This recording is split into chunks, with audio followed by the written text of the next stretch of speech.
Another segment of the Sit Down with Malik Wright presented by First Star Logistics. On this segment, I will be discussing why I believe it's time that we put some respect on Trevor Lawrence's name. I expect to see a big jump from Trevor Lawrence. We saw a big jump from Trevor Lawrence last year, obviously having a coach like Doug Peterson who has won a Super Bowl, who has, brought a team back from, the pits of hell like he did the Philadelphia Eagles. He was able to win a Super Bowl with them and experience a lot of success with them.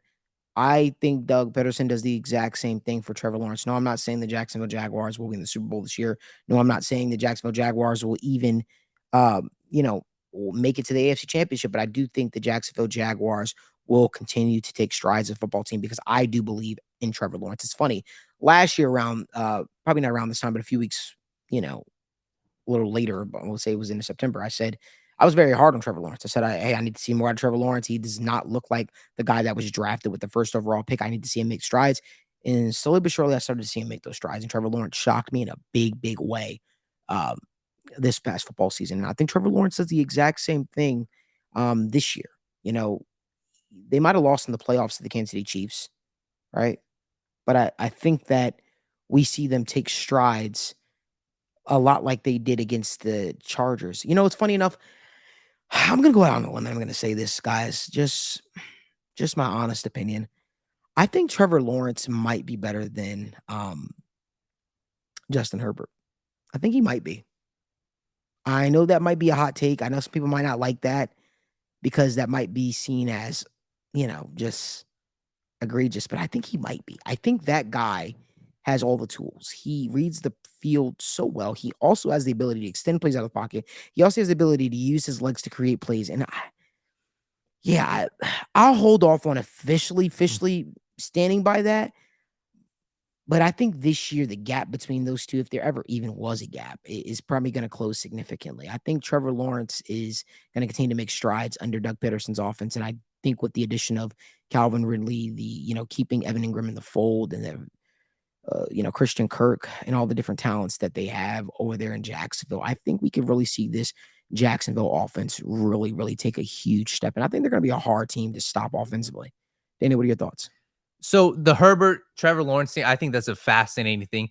They're very similar quarterbacks. And this is going to bring me to my next point. But Trevor Lawrence's biggest issues in my eyes has always been the quick game, right?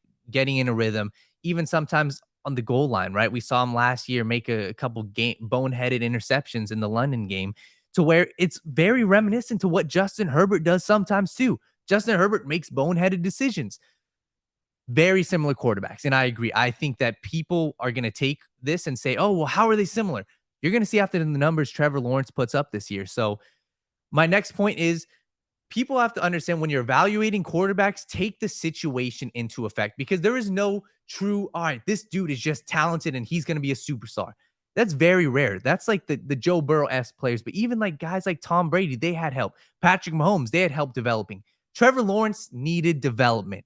If he didn't get Doug Peterson, if they didn't add talent like Travis Etienne, like Christian Kirk last year, like Evan Ingram, Trevor Lawrence could still be in the same boat that we saw him last year, throwing boneheaded interceptions. So coaching matters when it comes to quarterbacks. Building a team around a quarterback matters as well. And the Jaguars have done that at such an excellent job, right? Travis Etienne, if he goes down, Tank Bigsby, I'd absolutely love him out of Auburn. The weapons, like I said, Christian Kirk, Calvin Ridley's going to be a wide receiver one. My only concern is the offensive line.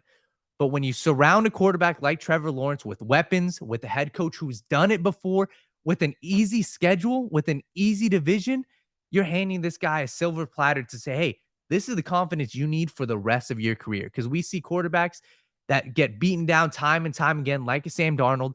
If Trevor Lawrence wouldn't have made the playoffs last year, if he wouldn't have had a head coach like Doug Peterson, we'd be in a completely different conversation. But he's gaining the confidence. He's going to continue to do so after this year. And I think that Doug Peterson, and bravo to the job the Jaguars have done because they're building this offense in a way that is sustainable for the long-term future. So Trevor Lawrence will break into the top 10 quarterbacks this year. And I think they'll have a top 10 offense. It's going to be interesting, that's for sure. If you like more video content like this, do us a huge favor. Give this video a like, subscribe to the YouTube channel, and turn on post notifications so you don't miss when we go live from the First Star Logistics studio.